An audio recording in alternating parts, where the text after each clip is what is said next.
Hello दोस्तों। स्वागत है आपका हमारे यूट्यूब चैनल कॉमिक फैन पर।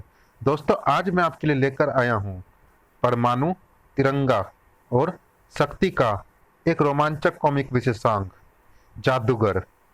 चलिए शुरू करते हैं। संजय गुप्ता पेश करते हैं जादूगर। दिल्ली, जहां के बारे में प्रसिद्ध है कि यहां अपराध की सूचना मिलते ही पुलिस के सिपाही सक्रिय हो जाते हैं, और यह सक्रियता तब और भी अधिक बढ़ जाती है जब पुलिस का वह सिपाही इंस्पेक्टर विनय हो तो, क्योंकि इंस्पेक्टर विनय का मानना है कि अगर पुलिस घटना घटते ही घटना स्थल पर पहुंच जाए तो अपराधियों को पकड़ना आसान हो जाता है। अपराधी लूटपाट करके उस कार में भाग रहे हैं, लेकिन भाग नहीं पाएंगे। इंस्पेक्टर विनय हमारे पीछे है। चिंता मत कर, इतनी सकरी सड़क पर वह हमसे आगे नहीं निकल पाएगा, और जब वह आगे नहीं निकल पाएगा तो हमें पकड़ भी नहीं पाएगा। ओह क्रिंच!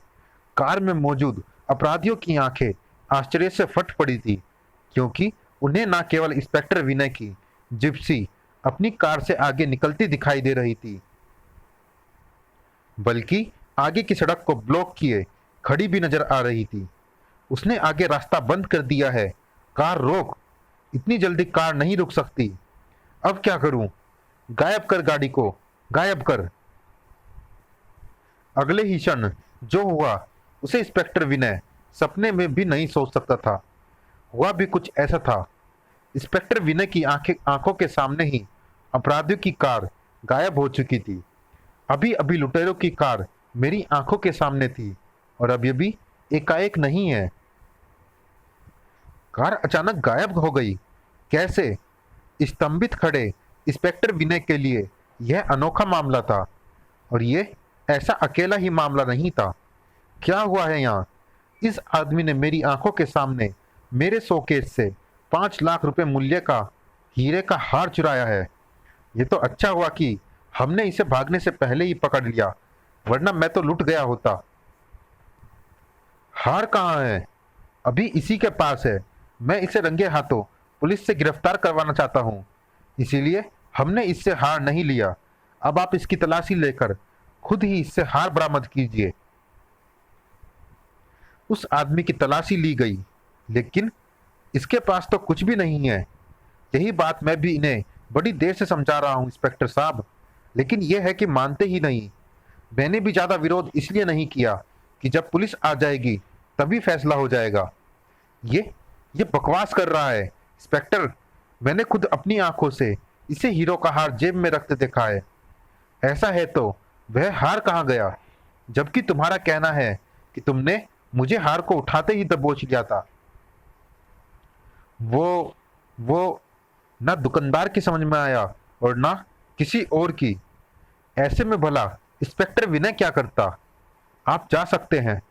Thank you inspector. शान से चलता हुआ वह बाहर की तरफ बढ़ा। वह हार मैंने ही उठाया था, लेकिन वह बरामद इसलिए नहीं हुआ क्योंकि मैंने हार को उठाते ही अपने साथी की जेब में पहुंचा दिया था, जादू से, जिसे मैंने सीखा था उस शख्स से जो अपने आप को जुर्म का हेडमास्टर कहता है, जबकि दुनिया उसे कहती है प्रिंसिपल। मैंने बहुत सोच विचार करके जादू को अपराध के साथ जोड़ने का फैसला किया था, और मुझे खुशी है कि मेरा फैसला एकदम सही निकला। और इसका सबूत है पिछले दिनों शहर में घटी वे वारदातें, जिनमें मेरे स्टूडेंटों ने पुलिस और लोगों की आंखों में धूल झोंककर सफल अपराध किए। पिछले दिनों के सभी अखबार ऐसी वारदातों से रंगे पड़े हैं। अखबारों में आपके उन्हीं कारनामों को पढ़कर हम आपके पास आए हैं प्रिंसिपल साहब। हम सब भी आपके क्राइम कॉलेज में एडमिशन लेकर आपसे जादू सीखना चाहते हैं और कानून की आंखों में धूल झोंकना चाहते हैं। एडमिशन की फीस है 5 लाख रुपए। एडमिशन फीस मोटी थी, लेकिन फिर भी एडमिशन लेने वालों की भीड़ लग गई। इस शहर के बड़े बड़े अपराधी एडमिशन लेने के लिए मरे जा रहे हैं। इस तरह तो मेरे क्राइम कॉलेज की धूम एक बार फिर चारों तरफ फैल जाएगी। सारी दुनिया के अपराधी मेरे स्टूडेंट्स बनने के लिए उतावले हो जाएंगे। क्या जादू सिखाना इतना ही आसान है सर? बिल्कुल, क्योंकि मेरे नज़र में जादू कुछ नहीं होता। जादू नाम है सिर्फ हाथ की सफाई और आंखों के धोखे का। ऐसा है तो आपको अपना नजरिया बदलना होगा सर, क्योंकि दुनिया के मशहूर जादूगर हुरानी का जादू के बारे में कुछ और ही नजरिया है। उसका कहना है कि जादू एक विलक्षण शक्ति है जिसे जानने के लिए कड़ी साधना करना बेहद जरूरी है। आप खुद अखबार में छपे उसके कमेंट्स पढ़ लीजिए। प्रिंसिपल ने दुनिया के सबसे मशहूर जादूगर हुरानी के कमेंट्स को एक ही सांस में पढ़ा। और फिर, क्या सचमुच जादू रहस्यमय शक्तियों का नाम है? मुझे चेक करना होगा। क्राइम कवरेज, हुरानी को चैलेंज। जादू रहस्यमयी शक्तियों का नहीं बल्कि ट्रिक का नाम है, और यह बात मैं साबित भी कर दूंगा। और उसके लिए मैं हुरानी को चैलेंज करता हूं कि वह मेरे साथ अपने सबसे प्यारे आइटम संदूक में बंद होकर पानी में उतरने वाले जादू का प्रदर्शन करे। इस प्रदर्शन के बाद ही उसकी सारी पोल खुल जाएगी। जादूगर एक्स। किसी जादूगर एक्स ने आपको चैलेंज दिया है पापा? मुझे मंजूर है। जादूगर एक्स के चैलेंज के लिए विश्व का वह सबसे बड़ा जादूगर भी तैयार था, और दिल्ली की जनता भी। हुरानी को चैलेंज देने वाला ये नकाबपोश जादूगर एक्स आखिर है कौन? पता नहीं। कहता है चैलेंज पूरा होने के बाद ही अपनी असलियत सामने लाएगा। यमुना के किनारे बने चैलेंज स्थल पर मौजूद लोग उतावले थे और पुलिस सतर्क। पूरी तरह होशियार रहना है। यहाँ मौजूद भीड़ में अगर खलबली मच गई तो बहुत बड़ी दुर्घटना हो जाएगी। Okay sir. इधर दोनों जादूगर चैलेंज के लिए तैयार थे। दोनों ही मजबूत संदूकों में समा चुके थे। दोनों संदूकों को मोटी मोटी जंजीरों से जकड़कर उन पर मोटे मोटे ताले जड़ दिए गए, और फिर दोनों संदूकों को यमुना नदी की गहराइयों में उतार दिया गया। सभी दम साधे देखते रहे। अब रिजल्ट के सामने, और उस समय तो मानो सभी ने सांसें ही रोक ली जब कई घंटों बाद उन संदूकों को पानी से बाहर निकाला गया। अब रिजल्ट के सामने आने की बारी थी। कड़ाक खटाक। सबसे पहले जादूगर एक्स के संदूक को खोला गया, लेकिन संदूक के अंदर से जादूगर एक्स नहीं बल्कि उसकी छत विछत लाश बाहर निकली। ओह, जादूगर एक्स के साथ यह कैसे हुआ? नदी के पानी में मौजूद मांसखोर मछलियां संदूक को काटकर संदूक में घुस गई और जादूगर एक्स को चट कर गई। ओह, बेचारा अपनी असलियत बताने से पहले ही मारा गया। इसके मरने के साथ ही इसकी असलियत सामने आ चुकी है। मैं इसे जानता हूं। यह एक कुख्यात अपराधी प्रिंसिपल है। प्रिंसिपल? जिसने भी सुना वही हैरत में पड़ गया। प्रिंसिपल ने जादूगर एक्स बनकर प्रसिद्ध जादूगर हुरानी को चुनौती दी। इसका सीधा सा अर्थ है कि प्रिंसिपल ने भी जादू सीख लिया था, और निश्चित ही पिछले दिनों शहर में घटी घटनाएं प्रिंसिपल के जादू का ही कमाल था। अचानक इंस्पेक्टर विनय चौंका। हुरानी? हुरानी अभी भी अपने संदूक में बंद है। कहीं उसका भी हाल प्रिंसिपल जैसा ही ना हुआ हो। हुरानी के संदूक को खोलो जल्दी, कोई जरूरत नहीं है। हुरानी चाहे तो उसे यमराज भी कैद करके नहीं रख सकता। बड़ा बेचारा जादूगर एक्स हुरानी को चुनौती देने के चक्कर में मारा गया। हा हा हा। दिल्ली शहर वालों के लिए यह एक हैरत अंगेज नजारा था, लेकिन दिल्ली जैसे भागम भाग वाले महानगर में कोई भी नजारा ज्यादा देर तक याद नहीं रखा जाता।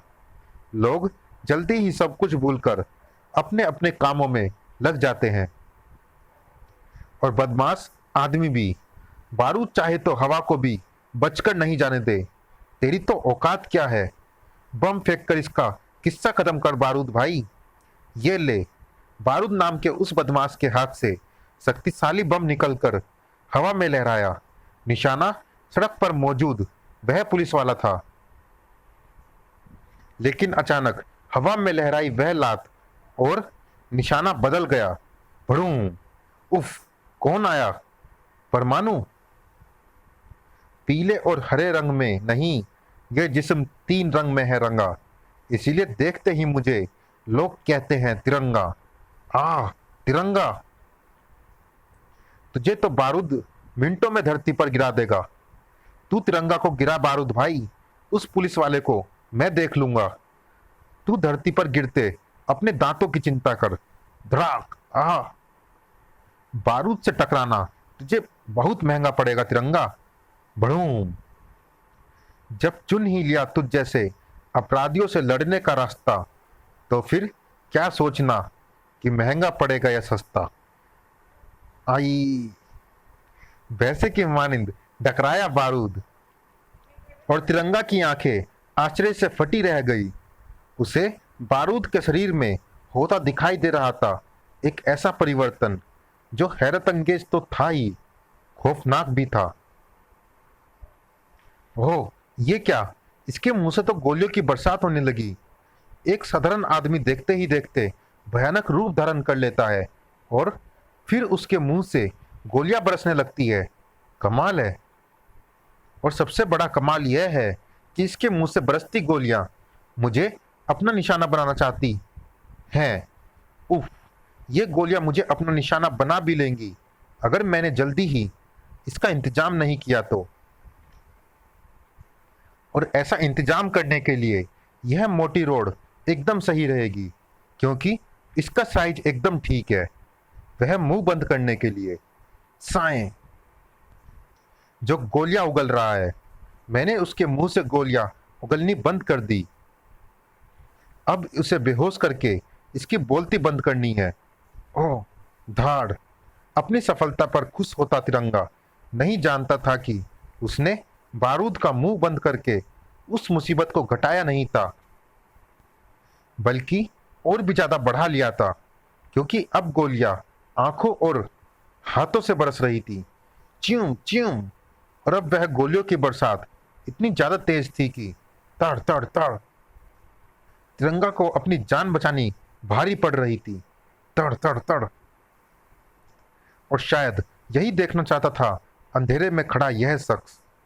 तिरंगा जैसे सुपर हीरो के सामने मैंने अपनी ताकत का जो परीक्षण किया है, तिरंगा की हालत बता रही है कि वह पूरी तरह सफल है। अब मैं पूरी तरह संतुष्ट हूं कि अब मैं अपनी इस ताकत का इस्तेमाल बड़े पैमाने पर करूंगा। अभी तो मैं तिरंगा की उस बर्बादी का मजा लूं जो मेरी ताकत के एक छोटे से नमूनों के हाथों होने जा रही है। तिरंगा सचमुच बर्बादी के कगार पर था। उफ! और उसकी बर्बादी का कारण बन रहा था बारूद। लेकिन तिरंगा निशाना बना नहीं, तिरंगा को निशाना बनने नहीं दिया उसने, जिसे हर कोई कहता है परमाणु। ये तो तिरंगा को बचाने परमाणु आ गया, और तिरंगा को बचाने के साथ ही परमाणु मेरी ताकत के नमूने से भी भिड़ गया। लगता है मुझे अपनी ताकत को आज ही बड़े पैमाने पर परखना होगा। धाड़ धाड़! और ऐसा मुझे जल्दी ही करना होगा। परमाणु बारूद को खत्म कर दे उससे पहले ही उस शख्स द्वारा उछाली गई वह चीज जैसे ही बारूद तक पहुंची। चलिए दोस्तों, इस भाग में इतना ही। ये रोमांचक कॉमिक्स जारी है, अगले भाग में भी मिलते हैं इसी कॉमिक्स के अगले भाग में।